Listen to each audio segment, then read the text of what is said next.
të dashur miq, të dashur shikues të portalit Almak Press dhe të dashur ndjekës të podcastit Mohabet e Kulturës. Sonte me mua është Flakron Aliu, aktor rezident i teatrit më të ri të krijuar në Republikën e Maqedonisë së Veriut, teatrit për fëmijë dhe të rritur. Flakron, mirë se erdhe. Mirë se gjeta, ishte kënaqësi. Në emision. Faleminderit për mundësinë dhe për vizitën që po i bëni Galerisë së Arteve Valmiri dhe faleminderit që u bët pjesë e një cikli emisionesh ku do të debatojmë me mysafirët tanë, me artistë në emër që kemi ne si shqiptarë në Republikën e Maqedonisë së Veriut për të gjitha fenomenet të cilet po ndodhin në shoqërinë tonë, në sferën e kulturës, por jo vetëm të kulturës, të artit, të politikës dhe shoqërisë. Ma thuaj, në këtë kohë, të pakohë që quhet nga shumica atyre të cilët krijojnë opinione, kur janë zhvendosur normat e etikës, e moralit, janë zhvendosur normat e një normaliteti të cilën unë si një 28 vjeçar jam mësuar ta jetoj, si është të jesh aktor në këtë kohë? Sot, po të kallëzoj shumë zërësh. Për shembull, përpara e ka ditë kush u kon aktor, kush u kon për shembull spedi, doktor, gjitha profesionet ndryshme. Sot, si del pishpjes njëri aktor. Aktorët me shokër, aktorët me profesor, aktorët me shokër, do të thotë gjithçka. Po, profesion është dush me morë si përgjegjësi të madhe. Punën e profesionit tonë si aktor, se është profesion me vlera dhe ka për profesionit tonë menoj që i mësojmë shumë gjeneratët e reja, gjeneratët më të moshume, dhe më thonë, këtë ato problemet në lejfin e qesmi në përmjet artit ose kulturës. Kështu që sot është një përgjithësi shumë e madhe për më konë aktor, po kush sa e merë stash ma përzejmër, ajo tjetër punë. Po ka shumë aktor që janë shumë të mirë, edhe besoj që e bëjnë se cili punën e vetë që shduhet. Po puna mundësive këto në dramë. Flakron, ju jeni, si që e ceka më herët, ju jeni i punësuar në teatrin e fëmijëve dhe për të rive në qytetin e Shkupit. Po. Ju si një aktor i ri, i cili nëpërmjet roleve të cilët e realizon, dhe për hir të së vërtetës i realizon në mënyrë maestrale. Kam pasur nderin që të ndjek në 2-3 shfaqje. Faleminderit. Dhe sidomos puna juaj, shfaqjet e juaja, mesazhet e juaja të cilët i përcillni nëpërmjet shfaqjeve teatrale kanë një impakt të fuqishëm në gjeneratat e reja. Dhe a mendon që kjo rrit nivelin e përgjegjësisë tek ju, por edhe të teatrit si medium, i cili duhet të kontribuojë në kultivimin e gjeneratës së re, sidomos të kemi parasysh kur tash gjenerata e re është e sulmuar nga informacione të përditshme nga rrjetet sociale, siç është TikToku, Facebooku, Snapchati, Instagrami me radhë, pra ku ka përmbajtje të natyrave të ndryshme dhe për hir të së vërtetës dhe për fatin tonë të keq, jo çdo herë janë edukuese dhe janë të mira për të konsumuar gjithsesi. Dhe në këtë kontekst, ju si aktor, a mendoni se duhet të bëni më shumë këtë aspekt me shfaqjet, me interpretimet tuaja, por edhe me opinionet të cilët të jepni në publik, që të krijoni një lloj ndasie, një lloj diskrepance mes rinisë dhe këtyre trendeve negative që po paraqiten gjithandaj? Unë mendoj që përgjegjësia është shumë e madhe, që tash për momentin, për më konë aktor, shkaku që tash ka gjithçka, rinia shohin gjithçka, ka rrjete sociale që përmene, për me ngrej vëmendje për me prunë teatr, dush me bëj shumë shfaqje të mirë, ndoshta për me ardha në teatr. Eksaktësisht. Tash këtë trit është problem, që sheceka po gjenerata re për shoh që është interesuar për teatr. Tash ndoshta janë bërë shumë në për rrjetet sociale, po pa i përfshirë rrjetet sociale, sidomos punën e marketingit duhet me bënë ato rrjetet sociale që me pa një irim për me ardhur në teatr. Domethënë pa ato nuk mundet me anashkalu. Tash nuk mundesh me ndoshta këtë emision e shohin e mos caktuar, po këtë emision do të me bëu shërë në për krejtë rrjetet sociale që me pa rinia që me këshyr këtë emision. Kështu që njëjtë është edhe në teatr, do të më fol, me postu në për rrjetet sociale, do të me bu që rinia me ardhë dhe me kuptu që ka shfaqe. Disa teatra e kanë marketingin pak më të dopt në këtë aspekt edhe për ato menoj që ka publik më pak.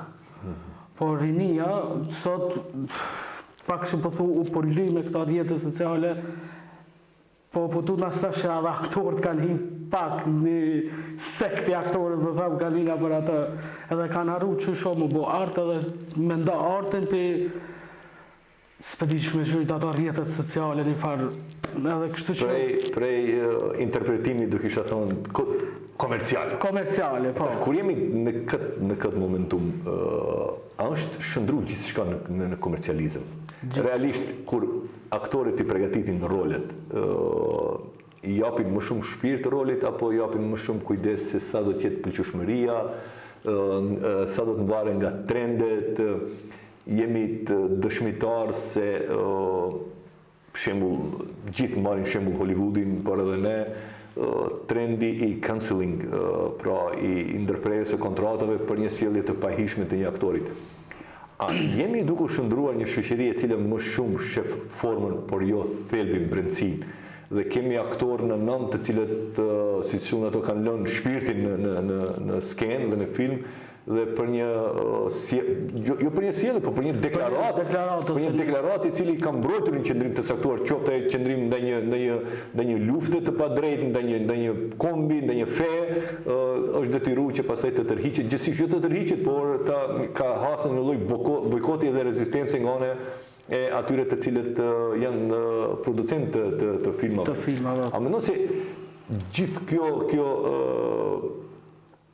kjo hapësirë e madhe që ka marrë rrjetet sociale, që kanë marrë trendet e ndryshme, e ka dëmtuar mundin e aktorit? Secila e ka të mirën edhe të keqen. Tash muna me folë për të mirën që ka, e mira asaj në që po të shohin një numër i madh i shikuesve, edhe shohin që si artist ekziston. Por e keqja asaj që trendet që po bëhen janë afat shkurte. Janë stikike.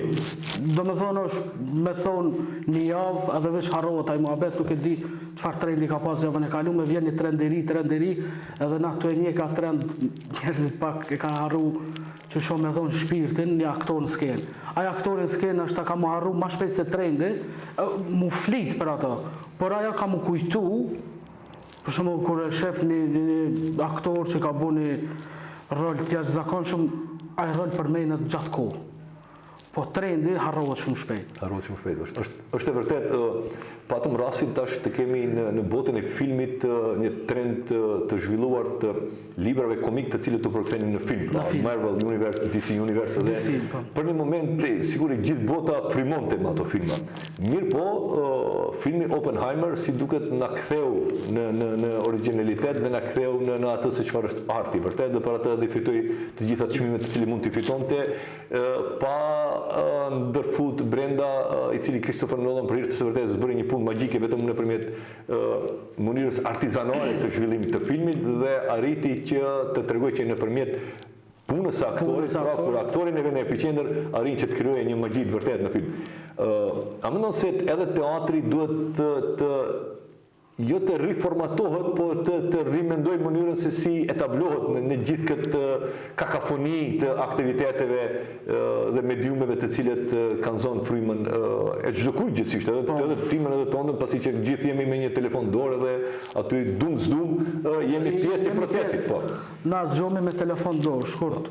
Kështu që rrjeteve sociale nuk mujmë ikë kurrësh.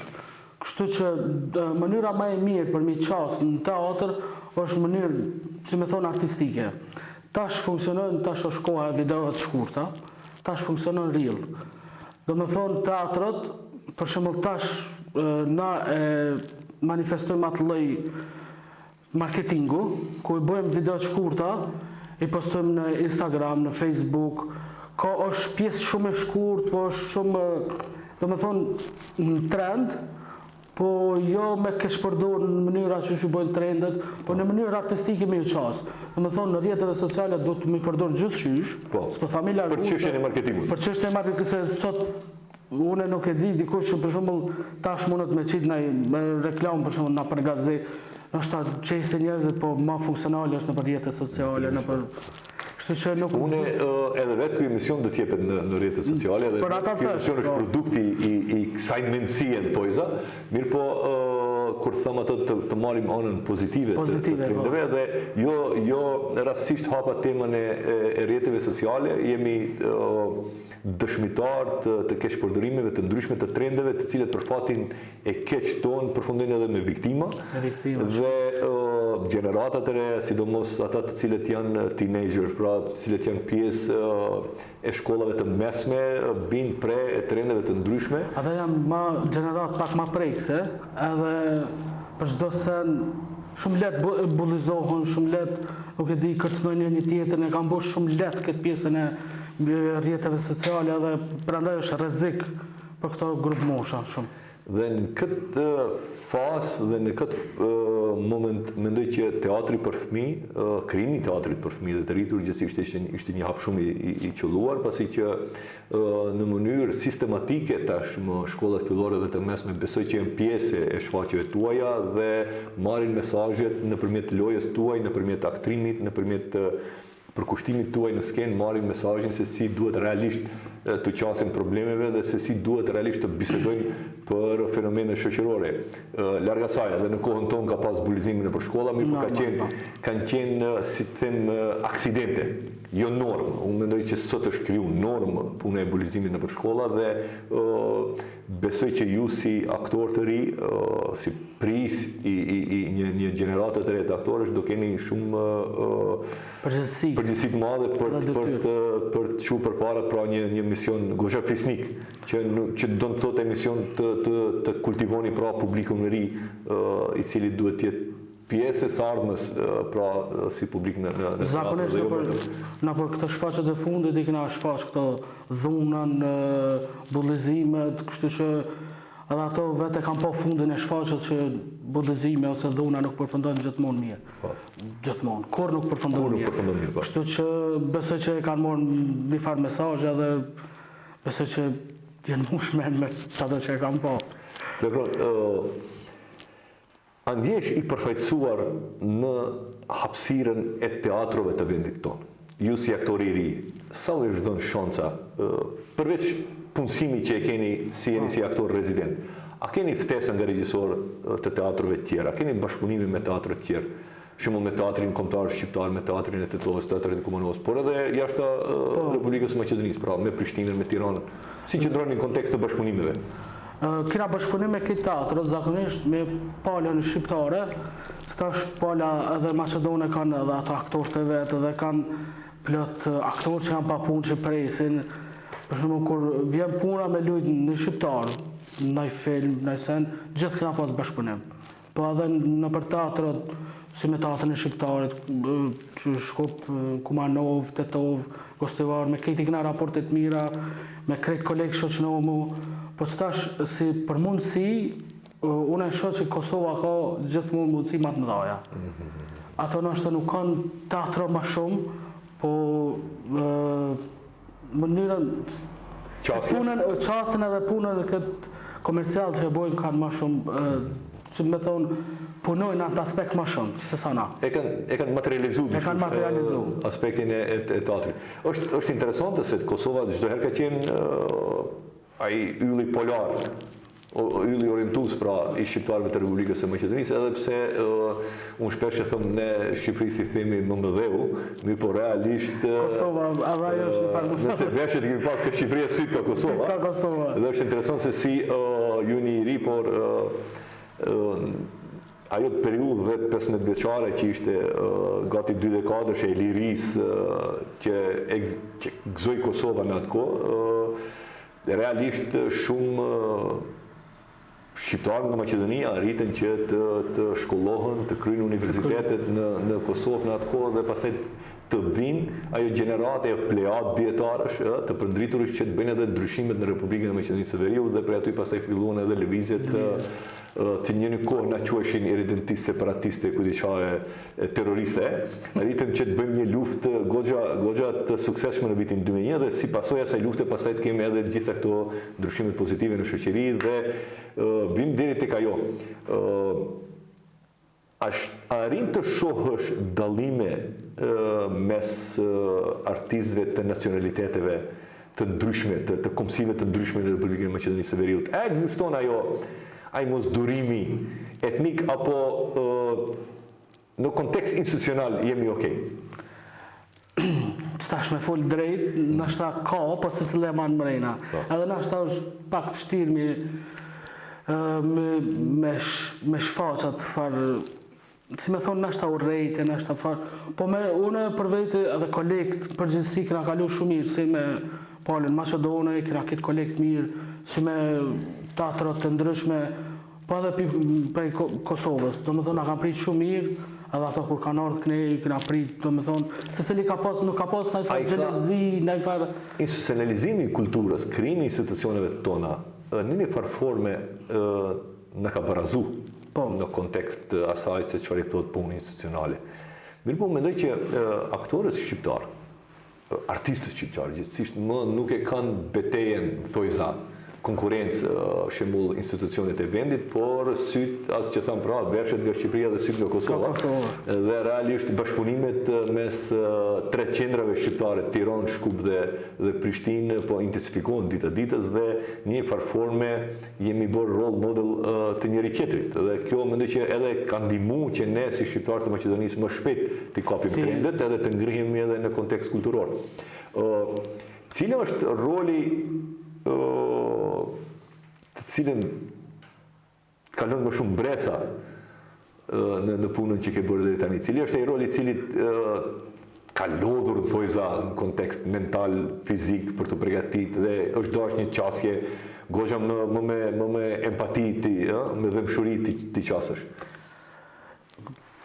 Se di, këtë rolet do më thonë i baj me dashnin më të madhe dhe me përkushtinin më të madhe. Si me këtë kolegë, si vetë, gjitha rolet, mi vequ që tash, se cilën kësha vequ veç e veç, po nështë atë shfaqën krokodilje e këna lujt, ku morë pjesë aty si me personazhin Ivan Madvejt, edhe ai ka qenë,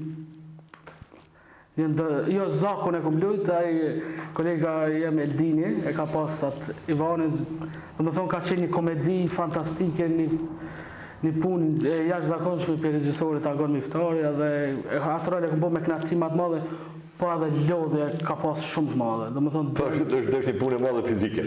Fizike, psiqike, nuk e di. U mbledhën krejt edhe 2 ditë do të shprova me majt, domethënë për kushtim domethënë tanë ditën e kam pas. Për hir të së vërtetës, shfrytëzoj rastin që ta përshëndes mikun tim Agon Miftari, regjisorin e njohur dhe aktorin e njohur në Kosovë, i cili ka një qasje të çuditshme, do kisha thënë, jo ortodokse në punën e tij që bën, mirë po i cili ka ndihmuar në ngritjen e institucioneve këtu tek ne, sidomos tek teatri për të ri dhe të fëmijë, dhe besoj që edhe shumë regjisorë tjerë do vinë dhe do ndihmojnë në ngritjen e atij institucioni, i cili për hir të së vërtetës është një ndër institucionet të cilët edhe më herët kanë ndihmuar dhe vazhdojnë të ndihmojnë në ngritjen e vetdijes kolektive tek gjenerata e re për fenomenet devijuese që ndodhin në shoqëri. Cila është pyetja që doje të ta bëje dikush ty, por që deri tani nuk ta ka bënë në emision? Shumë në atë ide, isha në emision, ma kishte bërë këtë pyetje. Ma kishte bërë. Se mbjeli boshë. Cila është ajo pyetje të cilën ti ishe përgjigj me kënaqësi? Zakonisht njerëzit kur më shohin për peshë, zakonisht unë ja shoh që e kanë ato që dojnë me ma bëna e pyetje, po kur se bojnë. Në kontekst asaj, se je me peshë, po? Mbi peshë, kështu. Edhe kisha dash ma bë sa kilogram kishë mujt me hu për një rol. Për me bu një rol. Do të thonë, kjo, unë dhe kishëm parafrazu pra kështu pyetjen. A jeni i gatshëm të sakrifikoni nga pesha juaj për një rol të saktuar? Pasi që njihet mirëfilli në botën e artit, sidomos të artit dramatik dhe të artit të filmit, ku aktorët shkaku i roleve pse ndryshime të mëdha në kontekst të peshës dhe edhe dukjes fizike. Dukjes fizike. Këtë pyetje se ku menu hala? Po. Jo, varet tash prej rolet, në varet prej regjisorit, në varet prej gjithçka. Po zakonisht s'kisha dashur fort edhe me ndryshu se njerëzit njohin për këtë peshë dhe zakonisht rolet që i marr shkaku i kësaj peshës. I përshtat në aty rol. Jo që ma falë rolin, ahde se duhet një ka, po qasi roli duhet një njeri pak më i plot, se i trash nuk jam i plot. I plot, po, larga saj. Edhe shkaku i kësaj një marrë nështë edhe rolet edhe s'kisha dasht fort me ramë. Pra e murë përgjigjen, pra nuk do ndryshoj që në pesh shkaku i një roli të caktuar.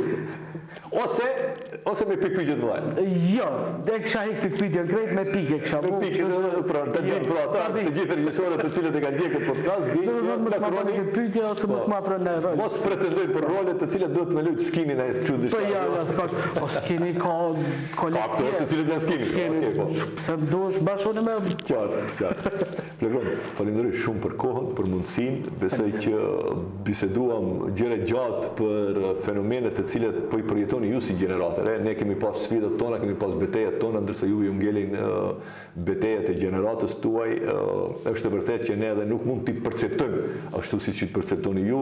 Unë kam problemet e mia personale me fëmijët e mi, pra se i kam të moshës prej në tinexhere deri në 22-23 vjeç dhe në fund të ditës tentojnë me mishe me shpirt, me dhon një farë lloj shpjegimi dhe në fund thonë le bab se s'kupton. Po.